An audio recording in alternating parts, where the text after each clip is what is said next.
नमस्कार दोस्तों, देसी बालक के यूट्यूब चैनल में आपका हार्दिक स्वागत है।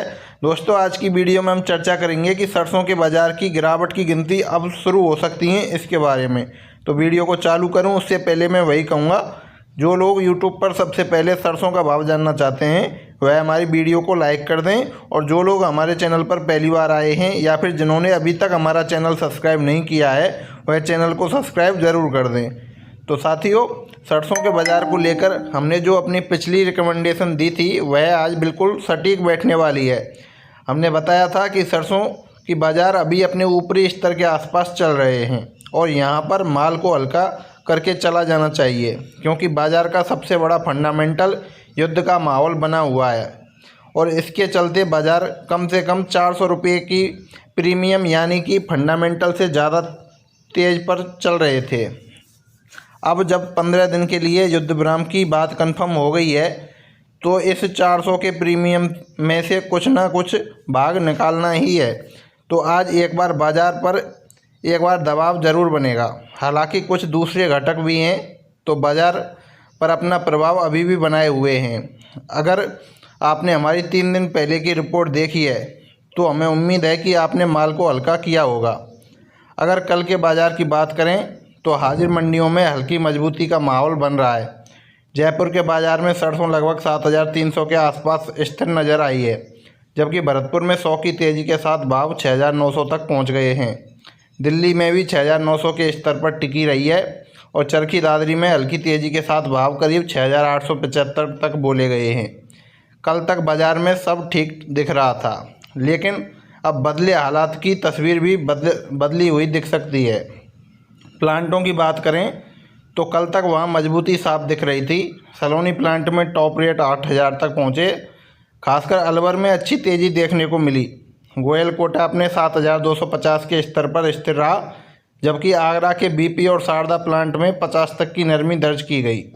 अडानी बूंदी में हल्की तेज़ी के साथ भाव 7,275 तक बोले गए।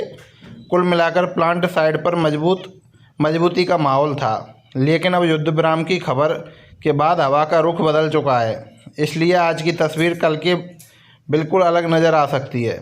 सरसों तेल में भी कल हल्की कमजोरी देखने को मिली। खासकर दिल्ली और चरखी दादरी में गिरावट दर्ज हुई। वहीं खल बाज़ार में भी दबाव बना रहा। जयपुर और चरखी दादरी में 50 से 60 रुपये तक की गिरावट देखने को मिली, यानी बाज़ार को दोनों तरफ से सपोर्ट कमज़ोर पड़ता दिख रहा है। और जब तेल खल साथ ना दें तो सरसों अकेले कितनी देर टिकेगी, यह समझना ज़रूरी है। दूसरी तरफ हालिया ख़राब मौसम और कई इलाकों में ओलावृष्टि ने फसल को नुकसान पहुंचाया है। खेतों में आई इस मार का असर आगे चलकर सप्लाई पर ज़रूर पड़ेगा। यही कारण है कि भले ही अभी बाज़ार दबाव में दिखे, लेकिन सप्लाई कमज़ोर बनी रही तो भाव फिर उठेंगे। आगे चलकर यही नुकसान बाज़ार को सहारा भी देगा। बाहर के बाज़ारों की बात करें तो वहाँ से फ़िलहाल कमज़ोर संकेत मिल रहे हैं। क्रूड ऑयल करीब 15% तक टूट चुका है, जो तेल तिलहन बाज़ार के लिए नेगेटिव फैक्टर है। वहीं चीन, अमेरिका और मलेशिया के बाज़ार में पाम तेल करीब 3% तक कमज़ोर होकर कारोबार रहा। यानी साफ है कि बाहर से कोई खास सपोर्ट नहीं मिल रहा है और इसका असर घरेलू बाज़ार पर दिखना तय है।